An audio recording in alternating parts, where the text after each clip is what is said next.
Mga kapulpog, Toyota Avanza, biglang nagkaroon nag-check engine at saka biglang naging makonsumo sa gasolina. Ito po ay manual transmission. Check muna natin, scan muna natin. So yan mga kapulpog, na-scan na natin. Yung lumabas dyan, ayan o. P0135, oxygen sensor, heater circuit bank 1, sensor current. So yan o. Faulty heated oxygen sensor, H2O, bank 1 sensor. So yan. So ngayon, try natin siyang i-clear DTC.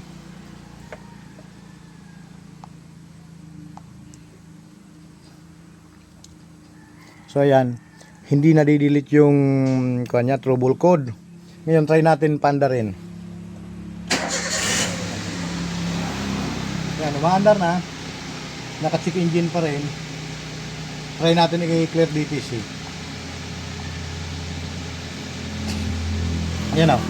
Kapag umaandar, naki-clear DTC siya. Ayan o, nawala yung yung check engine. Ngayon, off natin. Start. Yan, nawala. Isa pang start. Nawala. Start natin ulit. Ayan o. Bumalik ulit yung check engine. Ngayon, rescan ulit natin dito.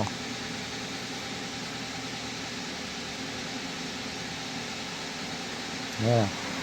May fault code ka agad. So pagka ganito na problema, matik yan, magpapalit po tayo ng oxygen sensor. Yung oxygen sensor nito, ituturo ko sa inyo kung nasaan. So off muna natin. So ito na, ito po ay Toyota Avanza 2009 model. Shoutout natin yung may-ari. So ito, nandito yung oxygen sensor niya sa side na to. Dito yan sa tambutso. Ito. So gagawin natin dyan, tanggalin natin.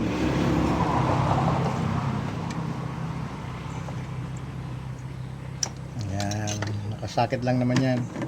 Tapos gamit tayo ng 22mm na combination wrench para matanggal yan. Init.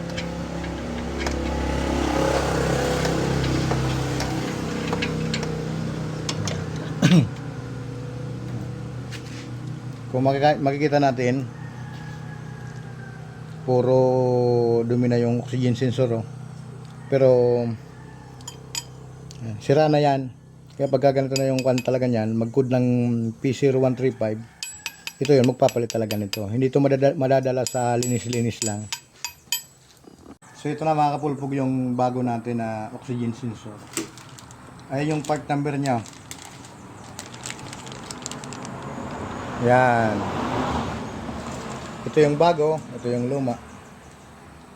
Ang kuha pala nito ni may-ari ay 1.6. In-order niya sa online. So ikabit natin to.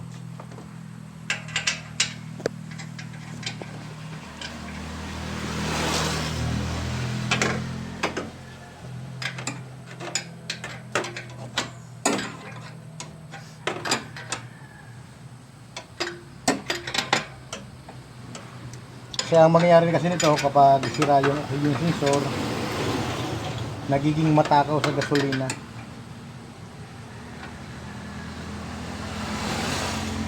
Kita natin ang mga maigi.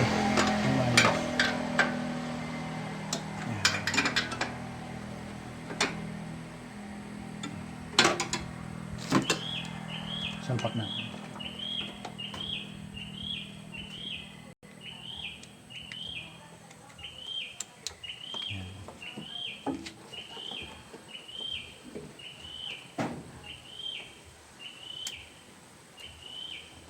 Yan, ikabitan natin. Doon naman tayo sa loob. Napalitan na natin yon. Ito na. Tutok mo rito. Yan. Paanda rin natin. Yan. Kusa nawala yung check engine.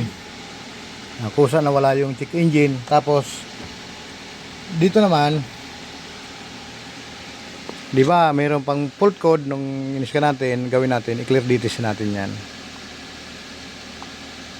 Para ma-forget yung kwan niya. Tapos i-rescan ulit natin.